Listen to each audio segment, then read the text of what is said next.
to make a lot of space for questions and answers, for prayers, for opportunities to build relationships. And many times, the last time I went to Malaysia for 3 days Chinese conference, and every day we had 7 sermons. Yeah, and in the morning 2, and the afternoon we had 3, and the evening you have 2. And so after 3 days, everyone there come from different part of China. After 3 years of Corona, we are so excited to come together. And only for the lunch time and the dinner time, like each you have 60 minutes. You say, where you come from? Oh, bless you, and the next one. You never had the time for deep talk and to get to know each other. And after 3 days conference, you say goodbye. So it's a little bit sad, but I really like the atmosphere here. So you can go for a walk together, you can go for swimming together, and pray together. So this afternoon, let's do like this, and let's have answers. Let's have not answers, questions and answers, and maybe you have some answers in your heart about China, about the underground church, about my family, about the church planting, about a persecuted church, about the mission in Europe, about the life being the son of the Henry man, or married a Brazilian lady, and I don't know all the answers, but we can try. We can help each other. Sounds good? Are you excited? Yeah, it's okay. So who wants to start? Just start with your questions. If your English is not so well, just give me a few words. I understand all English. I understand all German. Even there's people that are speaking 3 words in German. I can talk to them. And don't worry about the English. Just talk to me so we can talk to each other. You want to start or you want to start? Yeah, please. Yeah, I'm asking before in German, but I think it's interesting for everybody what your sister is doing in Cambodia. Can you talk about? My sister. Yeah, my sister. So my sister's name is Yilin. Yilin is the Chinese name of Elim. In the desert of there's Mara to Elim.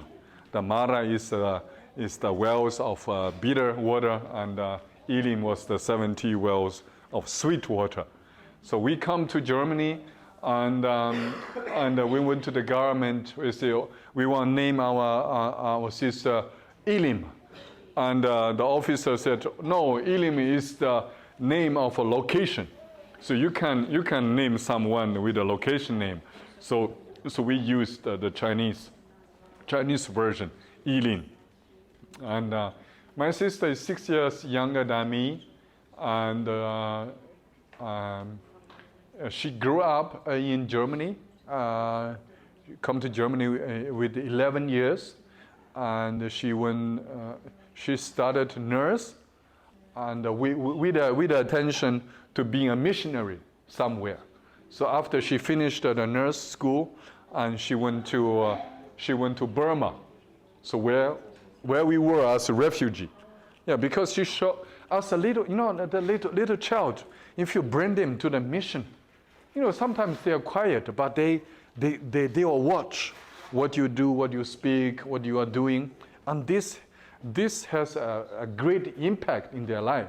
So my sister says, I want to go back where we were refugee, and helping the children and the orphans. So we have an orphanage in Burma, in the mountain area in Kachin State, in the north part of Burma.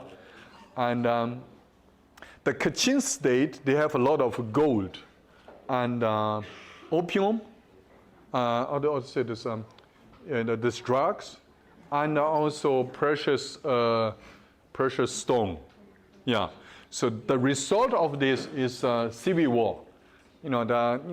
tribes fight against tribes, and the soldiers will come to the village and take away the man to work for them, to fight for them. So the result of that is a lot of street kids and the orphan kids. And so we started with 7 kids, and now we have 400. In the last 20 years, we took care of over 1,000 these kids. And many these kids come to us as babies, as teenagers, and many of them, they become a pastor, they married, they found a normal job, and most of them, they are loving the Lord. And so my sister said, I want to go back to Burma. So she was in Burma, and she got married with a missionary from my hometown with the same last name, Liu. There's, I think there's 60 or 70 million Lius in the world. 60. Yeah, this is a huge last name. And so she married someone from my hometown. My parents are very, very happy. So someone they can talk to. And so if they try to talk to my wife, she have to give their best to talk in German. And yeah. So my sister is now in Cambodia, in Phnom Penh, and since 10 years, they're taking care of the orphanage, and they are doing some church plantings, and at the weekend they will take rice and some fruits, and go to the countryside, and to showing Jesus movies, and many young people, and especially young people and kids come to Christ. Yeah, so they have 3 children. And Miriam, and Aaron, and Marie. They have 3 kids. Yeah, I think there's 6, 4, and 2 years old. And it's quite loud in the house. But my brother-in-law, he is a very hard-working Chinese underground missionary. And yeah, so my brother-in-law, he belongs to the first group sending out by the Chinese underground church outside of China. So he's very young. He's I think he's 29 or 31 something. Yeah, and but he belongs already to the older generation of Chinese underground missionaries. Like you can see, the Chinese mission just started, and it's like a baby. And if you hear the name Back to Jerusalem, you are thinking, oh, this is a huge movement with a long story. And this mission movement, started with my father. My father came to Germany in 1998, so it's a little bit more than 20 years. So even in Poland, in the U.S., in Germany, in the countries where you come from, you have hundreds of years, even thousands of years of stories or histories of mission work. So my country just started to do the mission work. So we are smaller than a baby. We still need many prayer and help, and yeah. Is okay as answer to your question? They do church planting outside of Phnom Penh in the countryside. Yeah. So outside of Phnom Penh, yeah, in a country area. Yeah. In a country area is a little bit easier. You can come with your food. You can bring the whole village together. You just go to the village manager to say, hey, I'm here, and I want to show Jesus movie, and I bring some stuff to support you. So this is very simple way to do mission work there. Yeah. Please. Maybe a little bit louder so everyone can hear. Yeah. Yes. So you're Chinese. You married a Brazilian, and you live in Germany. And so there are not only different countries, different continents. And how do you adapt to the cultural differences? How do you do it, like in your home, and you're reaching out to people of different cultures? So I would love to know more about that. I think it's very, very crazy. A Chinese married a Brazilian, living in Germany, and lead an international church and doing international ministries, and yeah. There's a huge potential for conflict, but even you come from the same village, there's still a huge potential for conflict. But in our marriage, in the beginning we fought a lot. It's not, it's just even small things. Where we go for food, I always like Chinese food. And my Fabiana, she's very special. She only so some kind of food, and even the worship style and the leadership style, and even theology, and I'm really, really thankful for the persecution. And today, if I look back, I'm very thankful. Because through the persecution, I moved from cities to cities, and in whole China, and I come to Burma. Burma, they have a totally different culture and language and thinking than Chinese. And in Burma, I start to learn different languages and go to a mountain area and to do outreach. And we come to Thailand, and Thailand, they have also other culture. And we come to Germany. I was like almost 18 years old. It was a shock from every direction to my life. The food culture, the food shock. The first time I tried to eat cucumber. Like the cucumber here. The cucumber is hard. So before that I never used a knife and a fork. And I tried to cut a cucumber, and the cucumber rolled to my neighbor and fall down to the ground. I was sitting there, and I was so fearful. I didn't know where to look. And at the table, this also a spiritual father. He said, "Oh, my son, don't worry, and take a new one." And I think just 1 week later, I got an invitation to speak at an elderly people gathering. This was 150 elder people, in the retirement house, and it's beautiful. The elderly people, they decorate everything, prepared everything with flowers, and they put me in the middle of the hall, and everything is so beautiful. So Chinese. I was 19 years old or 18 something. I walk in. Every old elderly people was looking at me. I sit down. I try to give myself coffee, and somehow all the coffee came out. On the table was a mess. I was like frozen. So, what should I do? There's a lot of. I experienced so many shocks from different, language shock, culture shock, food shock, even friendship, and the style, how to pray, how to do ministry.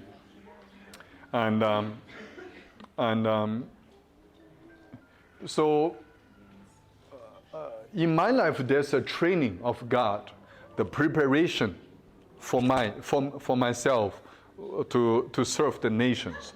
Because of being a refugee, living in different places, and also learn different languages and also dialects. And the Chinese culture is really strong. The strong barrier is very, very high. For example, Philippines, they have a very low cultural barrier. Yeah, and the Germans, they have also a very strong culture. I think Poland, you have also a very strong culture. There's some countries that they have a lower cultural, like Singapore. I think they have also a lower cultural boundaries to other nations, and because of being a refugee and lived in different countries and having different kind of friends, I learned to only focus on the most important thing. Like you can see, I preached last night to you in English. This is a huge challenge for me, but I know how to speak to you because I only pick the most important thing to speak to you. If I'm traveling around, I always focusing on the most important thing. There's a lot of non-distraction, Nebensächlichkeit. The not really important things. I never give them attention. And this is the one thing. In the ministry, I always focus on the most important thing. I always fight with my own weapon. I spoke to Deborah. I always just take my Bible and take my paper and my notes and preaching. I don't need a computer. I don't need a PowerPoint. I don't need anything. Just speak, like from my heart into the heart. And because of the went through so many difficulties, and you get to know the people.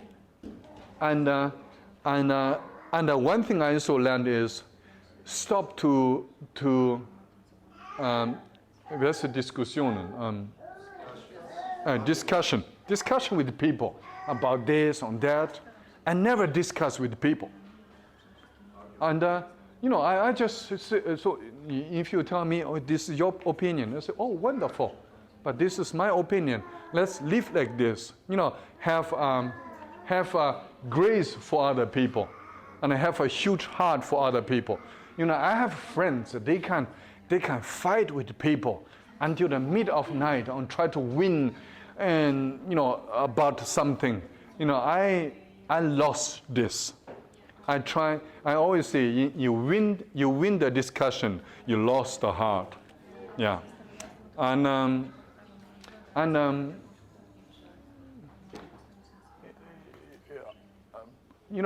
me and my wife, and in the beginning we fought a lot, and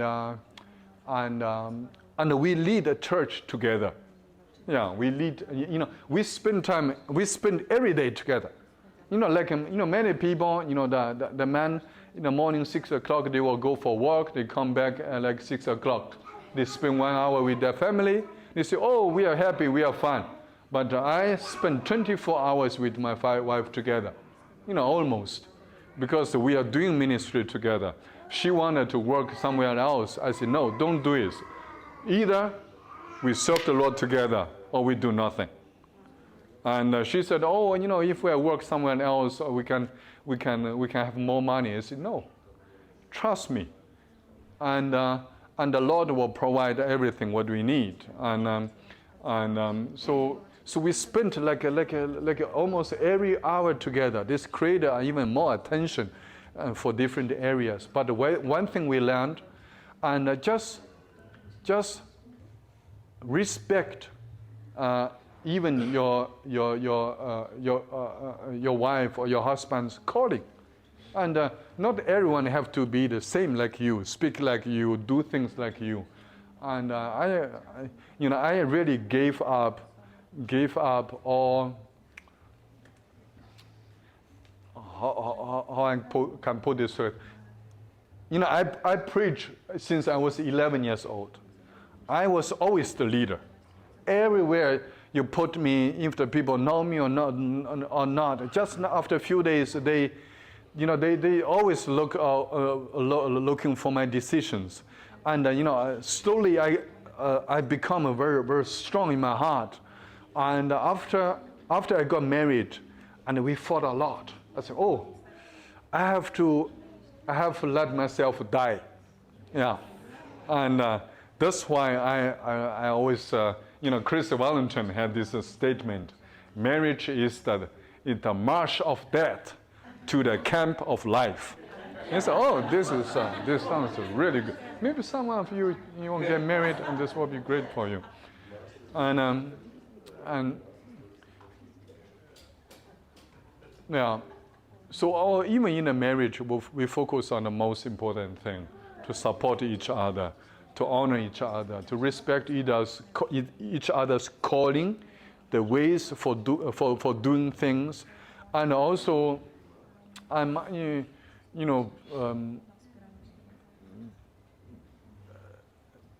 don't like sweet, cake, chocolate, all this before I got married. And now I will go and buy cake for myself, and I start to eat food my wife does to eat, and also even in the church, and some of them they are from my church, and I think you can confirm I'm not like a tyrann. I'm not like a dictator. No. And I really gave up all my pride, all my ways, the Chinese way to push things, and I really learn from every nation how they do things. From the Germans you can learn how to do things correctly, on time, and have a system. And from the Brazilians, you can see how to celebrate. The celebration is so important. Yeah, and also from other nations, you just learn their best, being flexible. Yeah, and this is a huge question, and to answer this, I'm so sorry. She's the first. Yeah, I'm sorry, brother. How looks like a church versus an underground church? The underground church in China, Yeah. how they looks like, Yes. they're different because China is big. China is bigger than Europe, and depends where are you going. Basically, in the coast area, the underground churches. They are very rich because they have a lot of people from the coast. They were traveling far away to Singapore, to America, and they will send money back into their hometown to build churches. So they have beautiful buildings, and some of the church buildings is even much higher and beautiful than Europe. Yeah, and but I come from the inland China, the middle of China. In my hometown, the house church, my father separated the churches between 20 people to around 100 people. He set up in every village a church. And outside of China, in Europe or in America, people loved huge churches. Huge is better. And greater and the large is better. But in China we always say, and the big tree attracts a lot of wind. Yeah, this means if you are big, and you are always in the focus, and the persecution and the heaviness all come to you. That's why in my hometown, my father separated churches between 20 to 100 people maximum.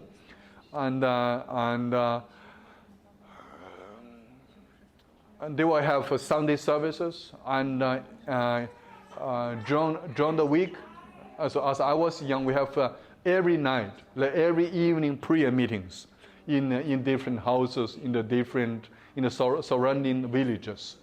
Yeah, and once a while, the villagers will come together. And in my hometown, until I was 12, I never saw an instrument. We just singing by clapping hands. Yeah, we never had a PowerPoint or songbooks. We have this black, how to see this in the schools, blackboard. Yeah, blackboard. And someone will come and write the song text on the wall, and try to teach us. Listen. Sing with me, one sentence after one sentence. After 3 times, she will sing, okay, we sing together. In China, we know how to memorizing songs. Yeah, and so I can memorize singing from memorize 100 to 200 songs.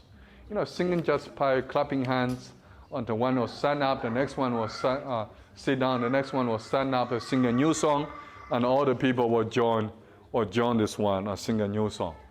And the meetings is always very long, especially the prayer meetings, and always very, very loud and passionate, with a lot of tears, and always kneel down on the ground, because this is the way how Chinese worship their God. Yeah, and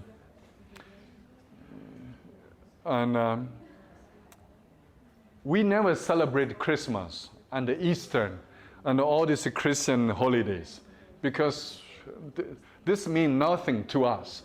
But what we do is at Christmas, we have the whole month of outreach. And in China, the outreach in my hometown, 5,000 people will gather together without speaker. And you do preaching, you do singing, and baptism, and many, many people come to Christ. And let me tell you a little bit stories about my grandma. My grandma, she never know how to read, how to write, but she's a strong prayer warrior. For example, and we live. Our house is on the hill, and if someone have a demon in them, and the people were asking them, please go out, and they will say, no, I don't go out. And the people will tell them, if you don't go out, we will bring you to this old lady. With this sentence, the demons will drive out. Hallelujah. And my grandma told me a lot of stories of this. And then one day we have maize, corn, yeah. This harvest for corn. And she was busy for finish the corn. And the people brought someone with demon. And she looked at this one and said, are you willing to go out? The answer is, no, I'm not going out. My grandma said, okay, lift up in the air. And the man just lifted up in the air, like 1 meter above the ground. Oh, my grandma's still working on the corn. And 1 hour later, my grandma said, are you willing to go out? And the answer is no. The demon voice. And my grandma said, okay, you turn around and go a little bit higher. This sounds crazy, like a movie. But this is how I grew up. The demonized man will lift up a little bit higher and turn around. The head is on the down, and the feet was And demons, they are not almighty.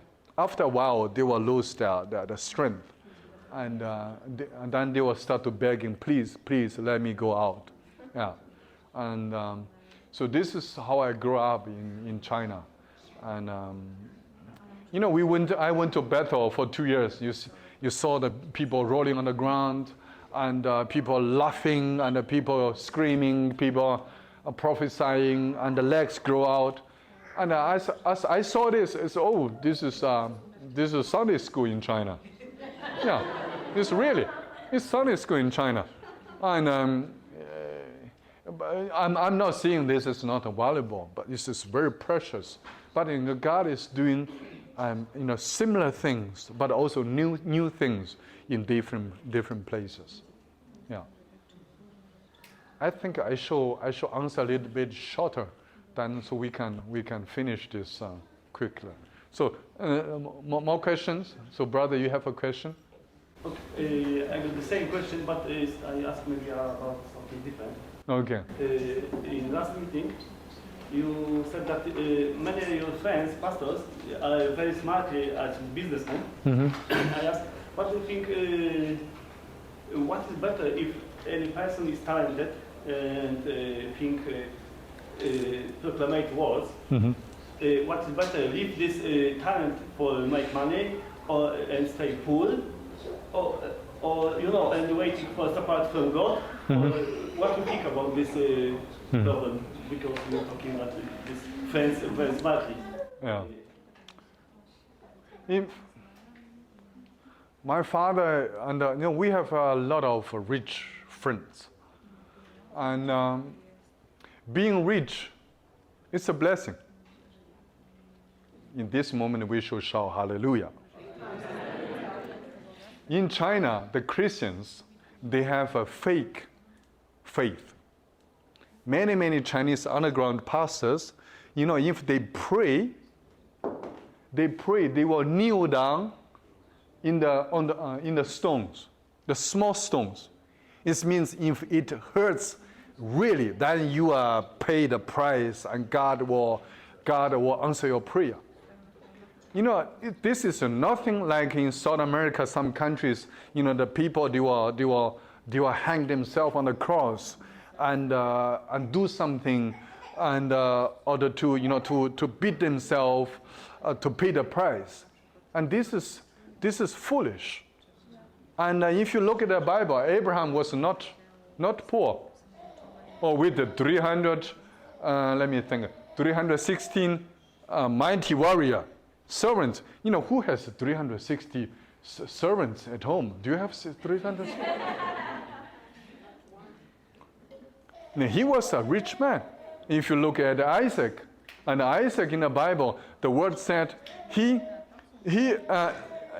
worked, and God blessed him. In Genesis chapter 24 says he become richer until he become very wealthy. There's a difference between rich and wealthy. Rich is you have only money. Wealthy is in every area you are blessed. In Proverbs says, which chapter I forgot, it says, the fear of the Lord, the result is life, honor, and the riches, and wealthy. The fear of the Lord is life, honor, and the wealthy. Hallelujah. Many people, they have a life, but they don't have honor. And they have honor, but they don't have the wealthy. And many people, they have the wealthy, but they don't have a life to enjoy this. And in China, I grew up in the totally on fire for Jesus, suffering for Christ, and praying and worshiping and doing and mission. But at the same time, a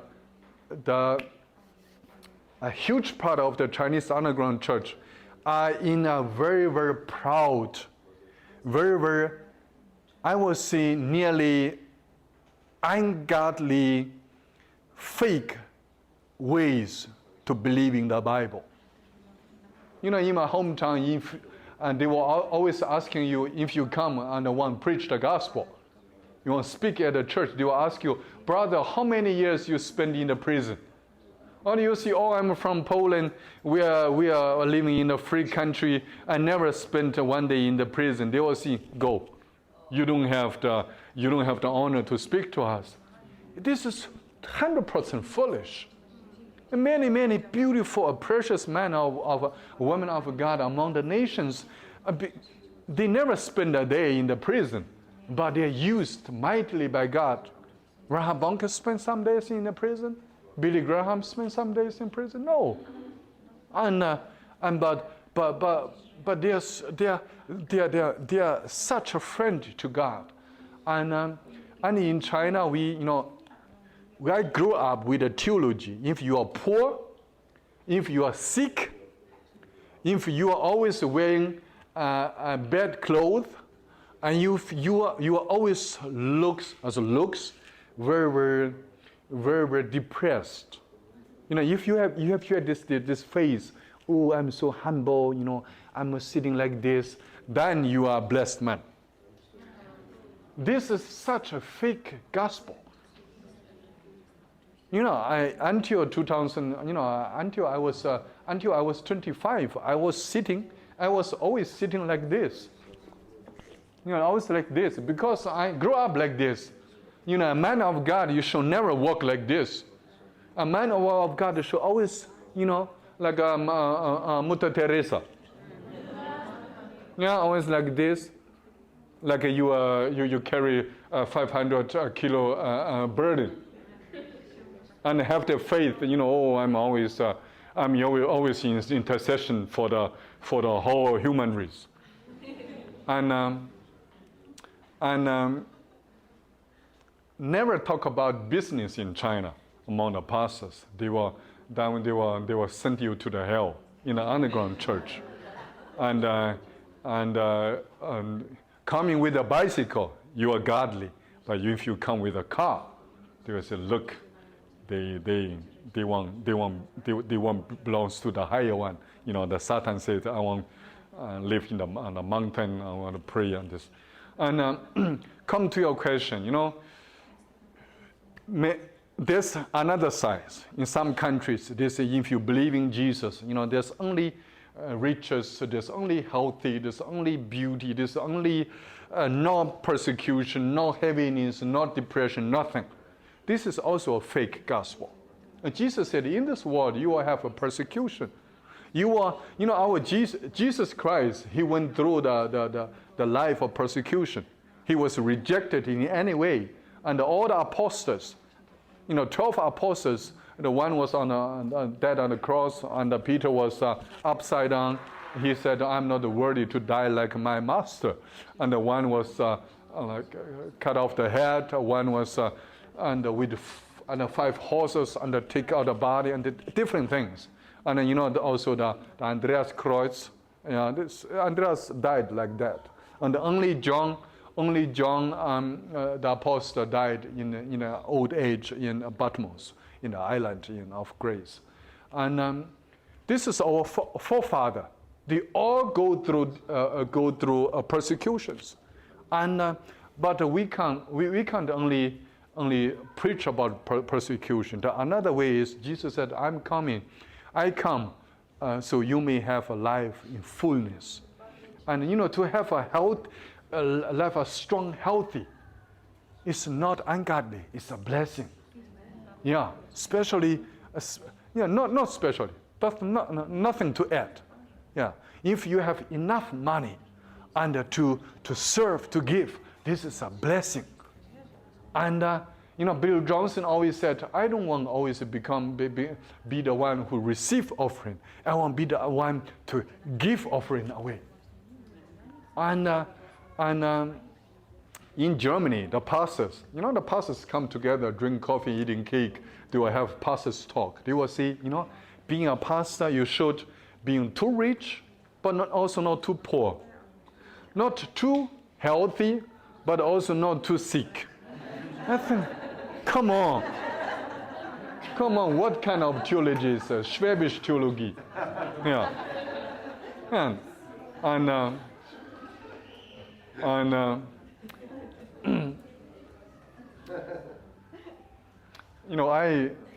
I have also so many pastors that they are doing business, and maybe not as a senior pastor to the pastor role, and maybe as the apostle or as the overseer or as a director in some area. But being a pastor, you need time. You discipleship. You need a lot of time. I think Apostle Brand says you have to be available for God to do things. Available means you should have time. Yeah, but many business people they are well organized. They are so smart. They use God-given and intelligence and also the management, and also they do well delegations, and so they can do business and they can also support the church, and also being a part of the church leadership. This is a blessing. If you look at David, David was not poor, Solomon was not poor at all, and also Jesus was not poor, and traveling with always over 30 people at least. Travel in the old days is very, very expensive. And Apostle Paul always taking the ship and to this country, that country. It was very, very expensive. They have always people to support them, and also being a tent maker. I think Apostle Paul was very good at that, and it's good. Although we have a lot of amazing men and women of God among us. Talk also to them. I think you are the first. Yeah. Oh, you are the first. I'm sorry. Yeah. Maybe a little bit louder so we can hear. My question, Brother, you have many spiritual children, and maybe there are spiritual children here who have a heart to go to Asia as missionaries. Yeah. And what would you recommend for them? To go to Asia. Yes. First, you should learn to eat chili.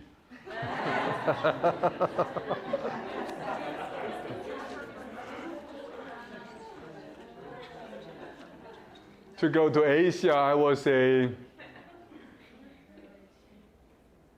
God can use it everywhere, anywhere. And the Asia people, they are very flexible, and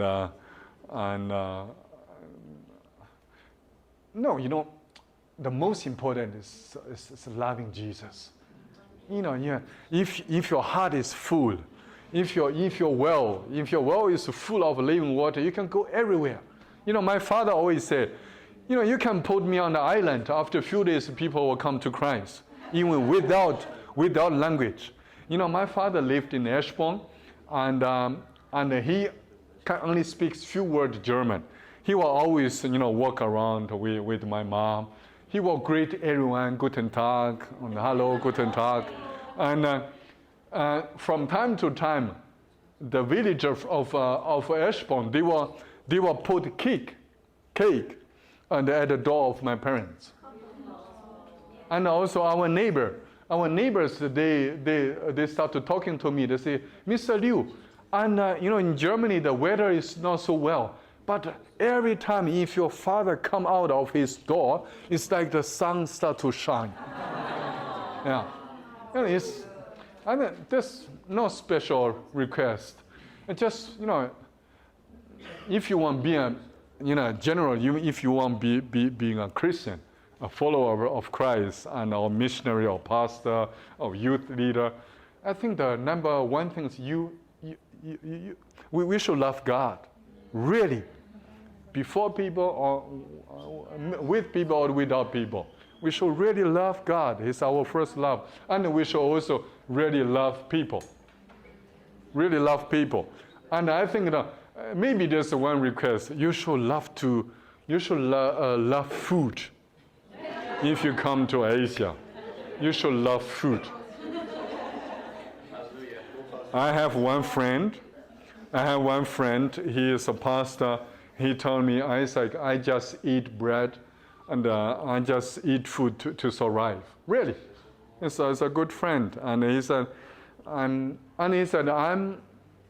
I can spend time with people, but I'm not really enjoying time to spend with people. And it's a little bit difficult. I think in all the countries, Germans, they also love to eat. They love to drink some soft drinks, and German soft drinks. And I think Jesus always eating, always walking, and always talking. I think this is important. In Germany, as I become a pastor in my early age, and the elderly pastor told me, Isaac, if you want to become a good pastor in Germany, you should drink coffee a lot, and eat a lot of cake, and talk a lot. Then you can become a good pastor. Sorry, I didn't answer your directly, but I think you are the son. Yeah. Once I heard from one pastor that the Oneness Church in China. Before you join to leadership, you need to be at the prison first. And I'm curious, how much common is it in China? Like before, like being in prison is some kind of condition. I don't know, but like some kind of test. This is in the past. This is a good question, but this is in the past, like in my father's time, and this is the Chinese way of theology. You know, go to prison. Sometimes they will do something to go to prison. Not many of them, but some of them intentionally do something so they can go to prison. So afterwards they will have the authority. I think, please, okay. You know, that's why I'm seeing this is some self-made persecution. Yeah, if God put you in the prison, yeah, go for it. But but today in China, there's no this request is normal there. Yeah, and you know, the younger generation of pastors and missionaries in my age. And they are not like everywhere. The young people, they are not so willing to obey, willing to suffer, and willing to hold attention and stay a bit longer. So to all the under 17 years age people here, let's hold attention. Yeah, let's stay a little bit longer with Jesus. Don't give up easily, and yeah. And I think someone here is the first. Yeah. Wie hat dein Vater oder wie hast du das geschafft, in der Verfolgung nicht den Glauben und die Liebe an die Menschen zu verlieren? Maybe your husband can repeat the question in English. How did your father or even you manage when there was so much persecution not to lose the love for God and for people? With heavy persecution, how you manage this to not lose the joy and the faith? I would say my father is a joy in person. He's always joyful. As his son, I can really see. I minister with him in the last 20 years. I'm traveling in different nations. My father is always joyful. And even at home, even you know, he's alone, he's always joyful. And my father say, my son, joy is like faith. You have to make the decision. Like you sing, I have decided to follow Christ. You should also sing, I have decided to be joyful. Yeah, to be joyful. Like Apostle Paul said, pray always and be joyful all the time. And I think this is also a grace. It's really a grace.